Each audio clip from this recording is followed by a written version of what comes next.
This video is sponsored by Squarespace. Hey guys, how's it going? Vincent here from the CreativeDojo.net. In this video, I just want to show you guys how to approach and create this kind of burning logo reveal or text reveal transition using completely Adobe After Effects. This is a pretty good tutorial if you are not really familiar with Trapcode in particular, and it should give you a pretty good idea on how to kind of create a disintegrating particle effect. We'll also take a look at how to create some flame. So without wasting any time, let's go and take a look at what we're going to be creating today.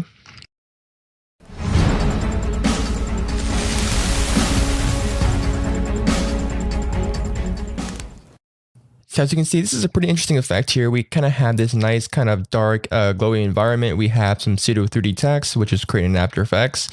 We also have this interesting disintegration effect, which is kind of the main focus of this effect. And you can use this effect for many different applications, you know, sand disintegration, fire disintegration, a lot of other things in particular. We'll also take a look at how to create these nice looking flames within After Effects. I know creating flames within After Effects tools and not using any third-party clips or anything like that is a pretty hot topic right now. Get it? But we'll be focusing on that, and we'll also take a look at how to create these kind of heat waves. If you look very closely, we kind of have these little heat waves distorting our text. We'll take a look at how to create the environment, and we'll just focus on how to proceed creating an animation like this. So this is a pretty lengthy tutorial. So without wasting any more time, let's go ahead and take a look at how to do this within After Effects here. So I'm going to minimize this, and let's go and create a new composition. And I'll try my best to kind of compress things down, but still explain things that are crucial here. So I'll call this one logo source. We'll make it 1920 by 1080. We'll also make it 7 seconds long and hit OK. And essentially whatever we put in this composition is going to be disintegrated or burned. So this is the main comp that we want to add our object in, whether it's a logo image, PSD or native text layers here. So let's go ahead and create a new text layer. We'll go to layer, new text layer. This effect works a little bit better if things are kind of bolded. We'll also align it in the center of the composition. And we'll also bring this nice little texture that I have here. I got this from CG Textures. The link for this will be in the video description down below. And this is a very optional process here, but essentially I want to cut out this texture according to the alpha of this text here. So I'll go and place the metal texture underneath the text. I'll go to track matte, and if you don't have track matte, go ahead and right click, go to column and select the modes, or hit F4. And then let's go ahead and change the track matte from none to alpha matte. And what that's going to do is it's going to look at the layer above it and cut the texture out based on the alpha where it's transparent for the layer above it. So that creates this nice cutout for our texture. We'll go to color correction. We'll go to curves, apply it to the texture, and we'll just darken it quite a bit and add some contrast. We can always tweak this a little bit later. So this is just a nice little option here just to make it look a little bit more interesting. So now that we have that done, let's go and take a look at how to create the mats as well as the maps in this tutorial. So this tutorial here is pretty much going to be focused on these mats. These mats are the key to this whole transition effect here. And we use it to reveal our logo as well as emit particles and control what gets emitted and what doesn't. So it's a very important step here. And if you can grasp the concept of mats and maps, and but then After Effects in particular, you can do a lot of interesting things here. So let's go and create a new comp. And I'm going to call this one Source Mat. Now in this tutorial, we're only going to be creating one mat, which we're going to manipulate and freeze the time and such like that to kind of create different mats that will reveal stuff and emit stuff. But if you want it to be more precise, you can always create multiple mats, but we're just going to be creating one mat that we're going to manipulate for this whole tutorial, just to kind of make it a little bit easier for us. So we'll call this mat and we'll hit OK. I'm going to go to the effects and presets and search in fractal noise. Now dragging the fractal noise into the mat here, I want to increase the contrast to about 250. So we have a pretty sharp edge here. And we're going to use this mat to control the emission of particles. So right now these are kind of still. I'm going to go and hold down Alter option and select the evolution stopwatch. We'll type in a quick expression here, time asterisk 25. And that will just add some random evolution to our fractal noise here. So what I want to do now is I want to animate this whole thing from black to white here. So I'm going to start around 1.5 seconds.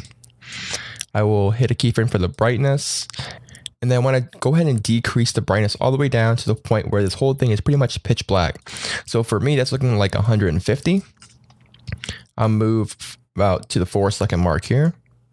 And then I'll change this to a value that will make this thing pretty much completely white. So let's say 150.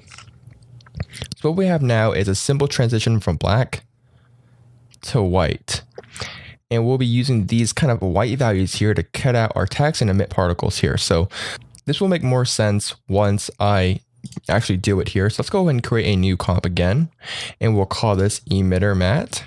And this is the mat that we're going to be using to emit our particles here. So we'll go to, actually we should call this a map because we won't actually be using any mats for this. So hit OK. And then let's go ahead and go to our project and kind of reorganize some of this stuff here. So I'm going to create a new folder, and I'm going to call this logo. I'll drag this out. And it's very good practice to organize all your assets here and all your comps. And I'm going to create a new folder here, and we'll call this mats. And although this is titled mats, I'll just place all of our maps as well as our mats into this folder here. So we have something like this, and then we have our logo here. So in this particular emitter map, I'm going to drag in our logo source. And then I'm going to drag in the source mat that we just created. So the transition right here. So essentially what I want to do is I want to tell After Effects to cut out this text based on the white values of this mat. So I'll go to the track mat for the logo source and select Luma Mat. So now, as you can see, our text is revealing based on the luminance or the white values of the mat here. So right now we have nothing because the mat at this time is nothing. And then as we progress forward, our text reveals based on the white values of everything here. And we'll be using this data information here, the alpha channel and everything. We'll be using this mat layer here to control where particles are emitted here. So right now, at this point here, we're not going to have any particles because we have nothing here. And then as our emitter or our map transitions in, the particles will be emitted at these points here. So what I want the map here to do is to actually emit no particles at first, right? And then we want it to start emitting particles, which is happening here. And then once the whole text emits particles right around here, this is pretty much where the whole text is going to be emitting particles. I want to shut this thing off because I don't want it to continue emitting particles even though the text is already disintegrated. So I'll go into the mat source here, hit a keyframe for the opacity. We'll move one frame by hitting page down, and we'll set the opacity to 0. And since the source mat opacity is 0 and our logo source is controlled by that, by the luminance, it's also going to disappear. So we have emission of particles and then shut off. And this is what we want for our emitters. I'm going to create a second mat here. So I go to composition and new composition, and we'll call this one, let's see, text reveal. Hit OK. And we're going to do the exact same thing. So I'm going to bring in our logo source, and then I'm going to bring in the source mat that we'll always be using in this particular case. So same thing here. Remember, last time the white values were the areas where the particles are going to be emitted. Well, we don't want our text to be shown at those white areas here. We want the white areas to control where things disappear. So I'm going to go to the logo source, and rather than selecting Luma Mat, I'm going to select Luma Inverted. And it's just going to cut out those white areas here. So this is pretty much the invert of what we had before. So we have our text right here, this area here. We're missing some text here. If we go back into our emitter map, at the same time, you can see that we have a particle emission here, and we have a hole here. So that kind of makes sense here. We don't want to have our text where the particles are being emitted because then that's not really disintegration here. So this is an interesting way to do that. So here we have our text, and our text is going to stay visible. And then this is the part where it starts disintegrating. And that's pretty much perfect. So now that we have that all pretty much set up, let's go ahead and create one last mat here. So I'll go create a new composition, and I'll call this heat map. And this is going to control the kind of heat wave that you saw in the beginning of the trailer here. So I'm going to create a new solid, a black solid. I'm going to call this particular. And I'll go and apply Trapcode particular. Now this is a third-party plugin, so you may not have this. And we'll apply particular. I'm also going to create a new background. Bring it back there. So this is what we have so far. I'm going to go to emitter, change the emitter type from point to box, change the particle per second to about 50. We'll go ahead and increase the size in X, and then we'll just place this thing at the bottom here. And then I want to go to particle, maybe increase the size up to like 50. So they're pretty large here. I also want to go down to the physics and really increase the gravity to like -250 here. And this will cause our particles to rise, kind of like how heat rises. And this is looking pretty good. We will change the color to red. This can actually be any color, but in this particular case, I'll just select the red because it's a little bit easier to see. And then we will also go and increase the size randomness, maybe increase the size to around 100 or so, maybe 150. And this will just control the heat waves here. So in this particular case, we'll be using the red to control the heat waves. So all the hard part's already done here. We already set up all the mats. The fun part begins now when we start to construct everything together and bring everything together here. So let's go back to our main project. And the first thing I'm going to do is I'm going to create the whole environment here. So I'm going to go and create a new composition. We'll call this main comp. And for the background, we'll bring in a metal texture. Maybe we'll scale this thing up a little bit. And then we'll hit P on the keyboard, toggle the switches and modes, make it a 3D layer, and we'll push it back in Z space. Hit S on the keyboard and just scale it up. And then we'll go and apply a curves effect. And we'll just do the same thing. We'll just decrease the brightness here, maybe add some contrast. Now I'm going to do a quick little cheat here. I know I said that I wasn't going to be using any more third-party plugins besides Particular, but just to save some time, I'm going to create a optical flares layer here, and you'll see why in a second. But this is completely optional because this can easily be done with After Effects. But I'll just apply a optical flares. I'll also apply a fast blur. I always like to apply a blur to my flares, and I'll also apply a curves effect, as well as a tint. And we'll just shut the tint for now. We'll go into the options here, and I'm going to select a basic light here. Very, very, very simple. Just delete some of this extra stuff here. So essentially all we want is the glow. And as you can see, this is pretty easy to create within After Effects alone. So we'll just maybe increase the brightness up a little bit, increase the scale up to like 125. And then we will repeat edge pixels and just blur this thing out a little bit. And then I'll go and change the transfer mode from normal to add. And I'll just place this under here to kind of create an ambient light, maybe scale up to like 150. And then we will also tighten this up by increasing the contrast. And then maybe we'll change the color from that kind of yellow to a more orange color. Something like that. Maybe blur it out a little bit more. And then I'll just kind of scale it up like this. And then we'll just decrease the main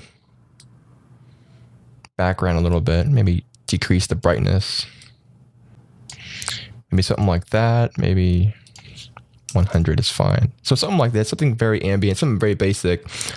I also want to go into the flicker and change the flicker speed and amount to 25. So we just have some random animation of the flares here. And let's go and get started with the whole disintegration fire effect here. So first things first, I'm going to bring in all of our mats. So I'll bring in the emitter map. And we don't need to see this, so we'll just shut it off, bring it below here. And then I'll bring in our text reveal because that's pretty much the most important part here. This is our text. And then we will, first of all, make this a 3D layer. Also bring in our heat map. Shut that off as well. And then I'm going to go into the emitter map here and make it sure it's a 3D layer because Particular requires these to be 3D layers. And you'll see why in a second. So I'm going to go ahead and create our first Particular layer. We'll call this Sparks Main and hit OK. And we'll apply Particular to this thing. So now we got to tell Particular to emit particles at certain sections only here. So this is what our emitter map is for. So we'll go to emitter. And instead of emitting at a point, we'll tell Particular to emit at a layer here. So we'll use the layer as a reference. We'll go to layer emitter. We'll select our layer as our emitter map. And the emitter map needs to be a 3D layer. Otherwise, particular will give you a warning to make it a 3D layer. Layer sampling will tell it to use the particle birth time. And then for the layer RGB usage, we'll set it to none for this particular case. So we really need to turn up our particle amount to like maybe like 1 million or so. And then you'll start to see that the particles are only being emitted based on the emitter map here. So I'm going to change the velocity to like 7. And this is where you can really see that the particles are only being emitted at our mat. And this is a pretty good start. I'm going to go and maybe just go to the particles tab and change the life from 3 to about maybe 1 second. And then I'll keep the size to 5 for now so that you can see this. But I'll change the color from a white to kind of like an orange sparky color. And then I'll also change the opacity of random to about 25%, size randomness to maybe 40%. And then transfer mode, keep it to add. And we'll also maybe just add it to everything overall. So right now our particles are being burned in at the same areas where the text is kind of disintegrating and disappearing anyway. So this is a pretty cool effect here. So now let's go ahead and manipulate this thing. I'll go to physics. I'll change the gravity to about -100.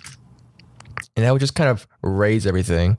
In my particular case, I want to create the sparks and move it to the right here. So we'll go to the wind.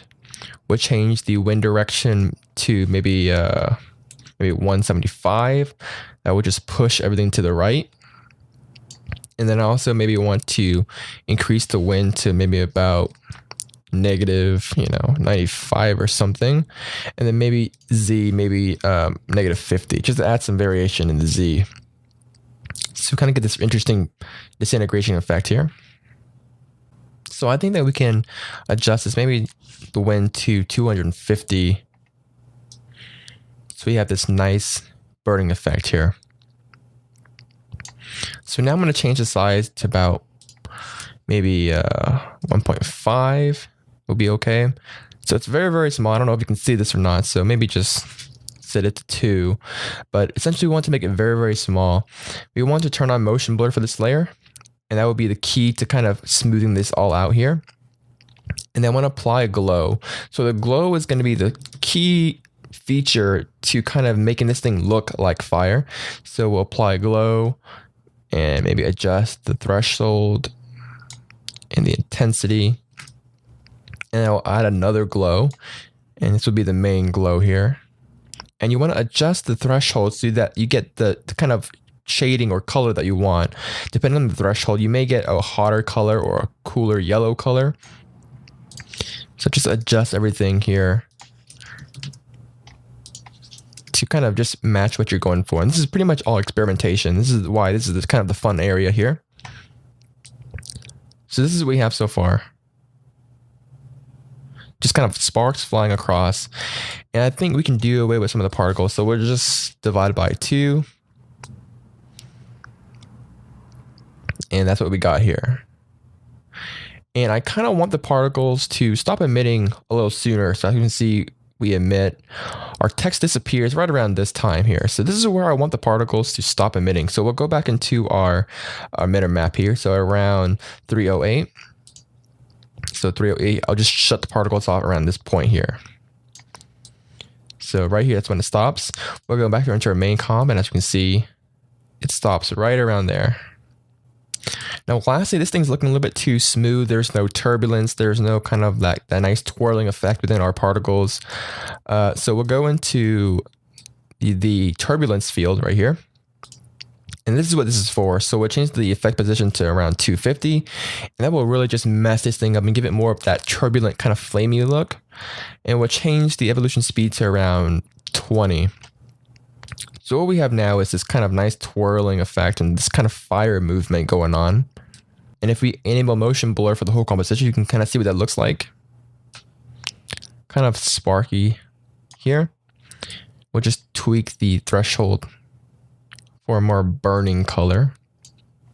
And as you can see, with motion blur turned on, it kind of makes it a little bit larger. So we'll change the size from 2 to 1.5 or something like that. Just like that. We'll also duplicate our sparks here, and we'll call this one our small sparks. And for this, we'll increase the amount maybe to 1,000,000 at this point here. And then we'll also change the size from 1.5 to 1. So these are just the smaller sparks to kind of fill in the gap here. And we'll also change the opacity to maybe around 80. And we'll also add some random seed to this. And this will just give us more variation here.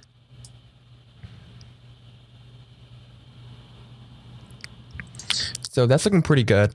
Let's go ahead and focus really on the text here, because our text is kind of very hard to see. And I kind of want to give it a pseudo 3D look. So for this particular case, I could be using my 3D extruder script. I could be using Element 3D.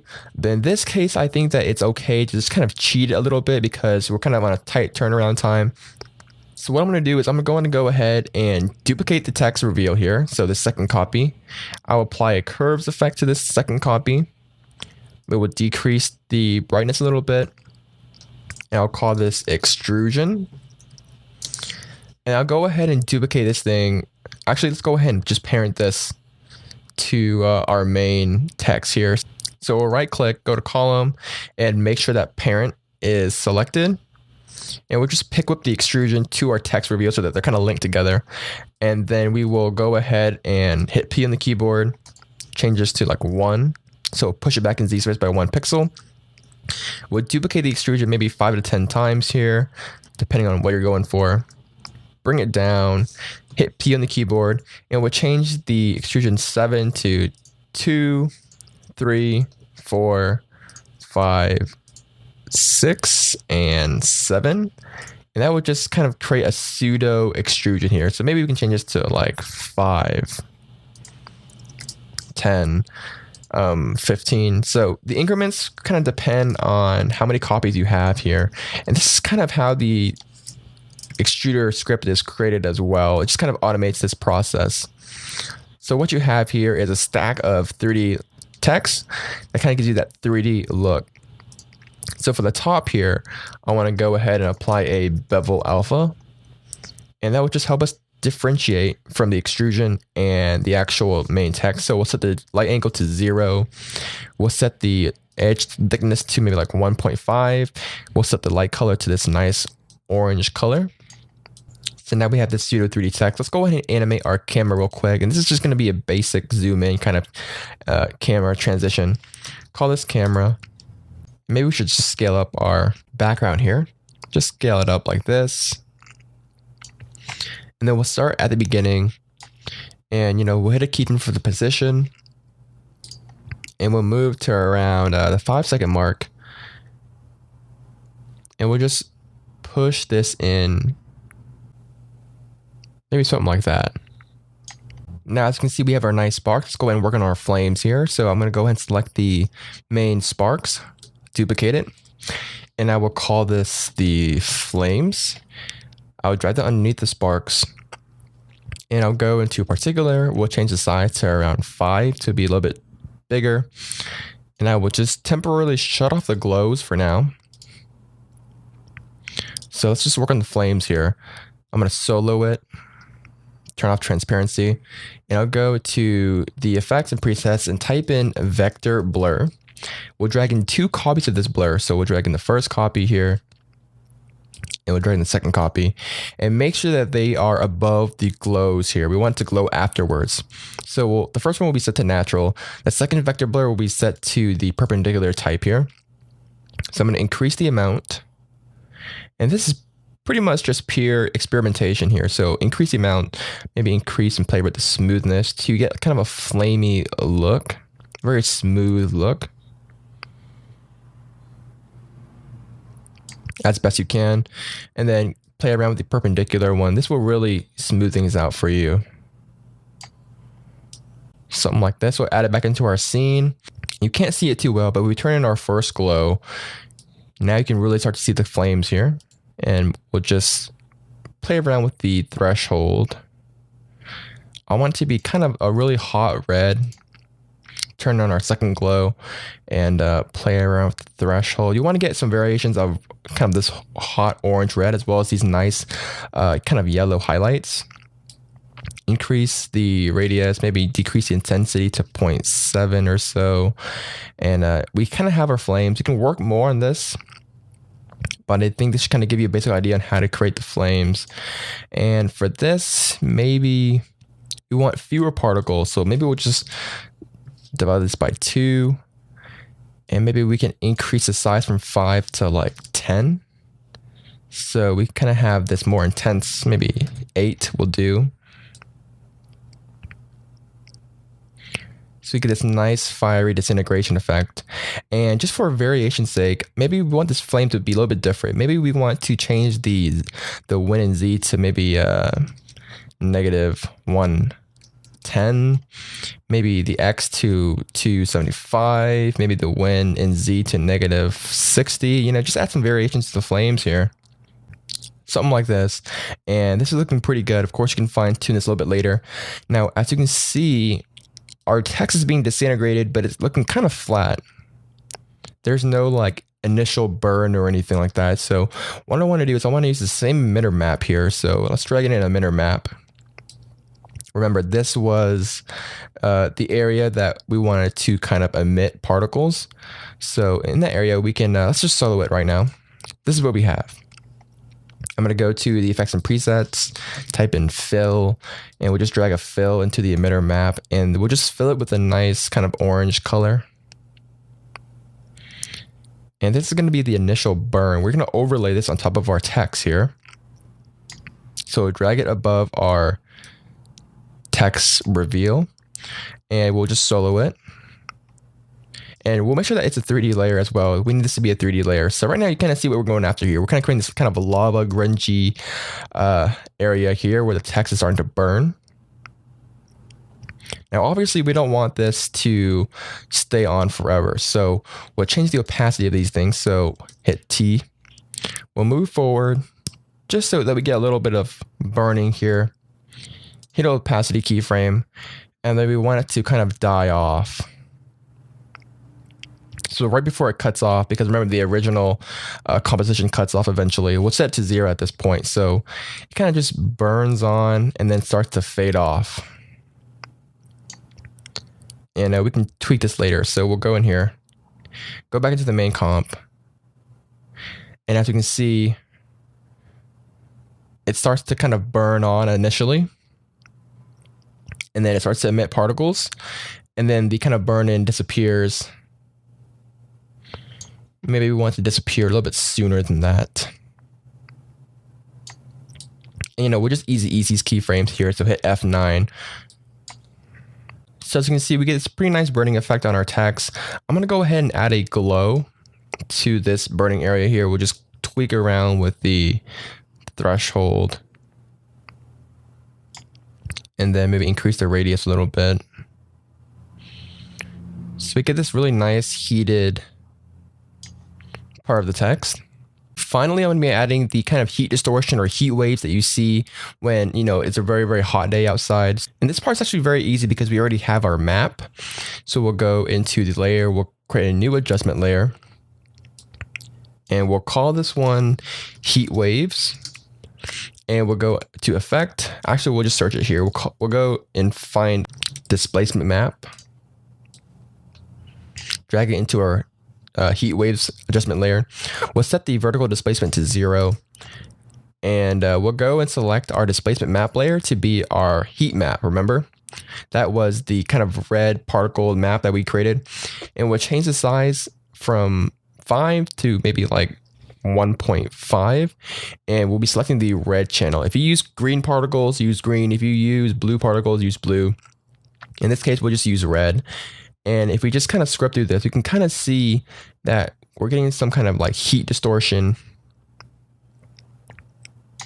in our text here, in our whole scene because of this displacement map here. So this is a pretty clever effect. So before we make the finishing touches, I want to go ahead and thank our sponsors over at Squarespace for making this video possible today. Squarespace is the all-in-one platform that makes it fast and easy to create your own professional online website, store, or portfolio. They have over 20 highly customizable and professional design templates. With their click and drag interface, adding content is a breeze, and starting at just $8 a month, you can get a free domain name if you sign up for a year. You can start your free trial of Squarespace by going to squarespace.com. Now, when you do decide to sign up for Squarespace, make sure you use the promo code DOJO2 to get 10% off the life of your order and support the dojo. Squarespace, everything you need to create an exceptional website. So for the finishing touches, I want to go ahead and kind of make it a little bit faster here. So I'm going to use my Dojo Toolkit script, which you can get for free absolutely at thecreativedojo.net. And this doesn't really do anything spectacular that After Effects can't already do, but it will just make it a little bit faster for us to do. So I'm going to go ahead and create a new letterbox. And this is just kind of since we're creating a movie kind of trailer look, I just wanted to add some letterbox into this. I also want to add a quick grain layer here. And that's pretty much it for this tool. I'll just drag the grain underneath the letterbox, shut it off for now, and I'll create one final adjustment layer for color correction and color grading. We'll place it right around here, call this CC, and I'll go into the curves effect, apply a curves, and we'll also apply a tint effect. Shut that off for now. I'll just kind of create a basic contrast curve here. I want to make it pretty contrast. I want to go into the greens, maybe increase the greens and the highlights a little bit, but pull it down in the middle. And that would just kind of make the highlights a little bit more yellow. We'll go into the blues, maybe play around with the blues a little bit.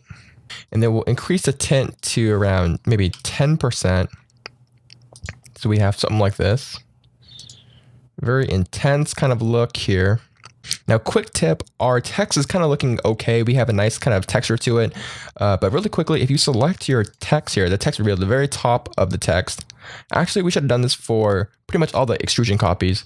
But if you apply a glow to the texture here, and we'll set the radius to 0. Let's go into threshold and decrease this a little bit.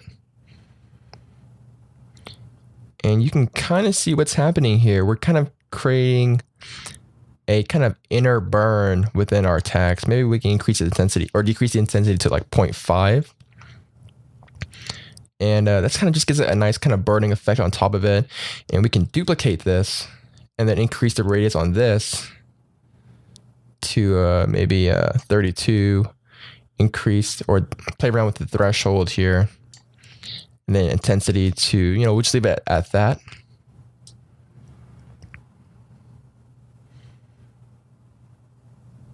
And we get this really, really nice burning effect. And I kind of want our text to kind of disappear a little bit faster because at this point here, our flames are pretty much done, but we kind of have this left over here. So we'll go into the text reveal and we can always play around with time remapping. So right click, go to enable time remapping, maybe hit a keyframe right around here.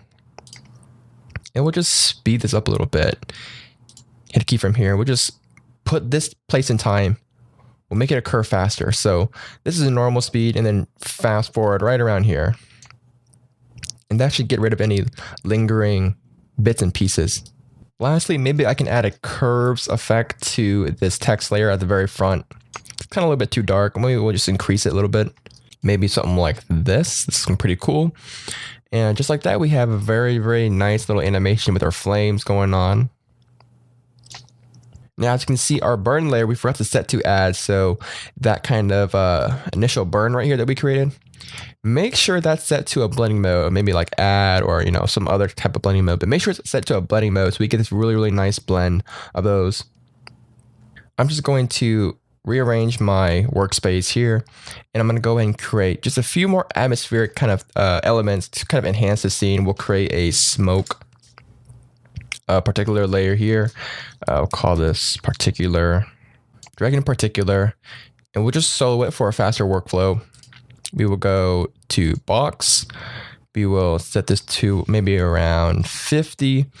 We'll move this to the left of the composition. We'll go into the emission extras, maybe pre-run set to 100. And we'll also go to the physics here. And make sure that the air, when it's set to like 500, we really want this thing to move to the right here. Maybe 450. And we'll just raise the Y a little bit. We'll make sure that the emitter size is a little bit larger. maybe particles per second to around 15. And we'll go to the particles. We'll increase the size. We'll change the particle type from sphere to cloudlet. And then we'll decrease the opacity here. So we just get this nice big fume of smoke.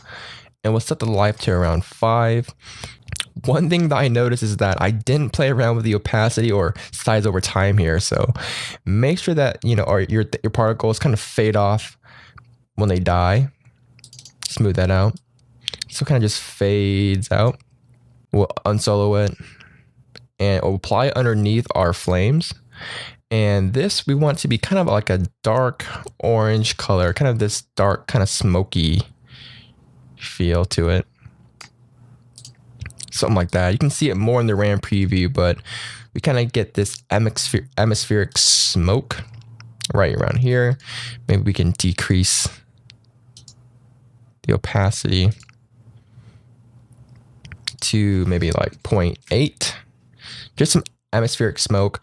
We'll duplicate this. We'll call this ambient sparks or ashes. And again, we'll just play around with the random seed. Change the size down to like maybe 2. And we'll go into the opacity, set it back to maybe 80 or so. Change the particle to kind of that sparky color here. Make sure that motion blur is on for those smoke layers as well as the particles layer. And let's see here, maybe size to 1.5. Size randomness to 25. Opacity random 30%. And then particles per second, maybe we'll tone that down to around 10. So we just have some ambient particles flying around. We have some heat waves and smoke flying in the background. And we'll go into our sparks here and make sure that these have opacity over life. We'll just toggle that down and we'll just draw a nice kind of curve, smooth that out, copy it, go into our sparks here, our main sparks, and go into the particles opacity over life and just paste that in. As well as the flames here. We want the flames to kind of fade out. So we'll go into the opacity over life one more time and just hit paste. And now our particle flame should die out.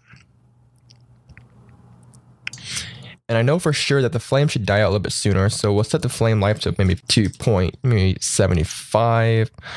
Spark should die out in around maybe 0.9 for the small sparks, and for the main sparks, maybe 0.8 for the life. I also want to offset the smoke and spark just so that there's already a lot of smoke and spark already within the scene. So I'll just move that forward and extend the time here. So let's go and do a quick RAM preview.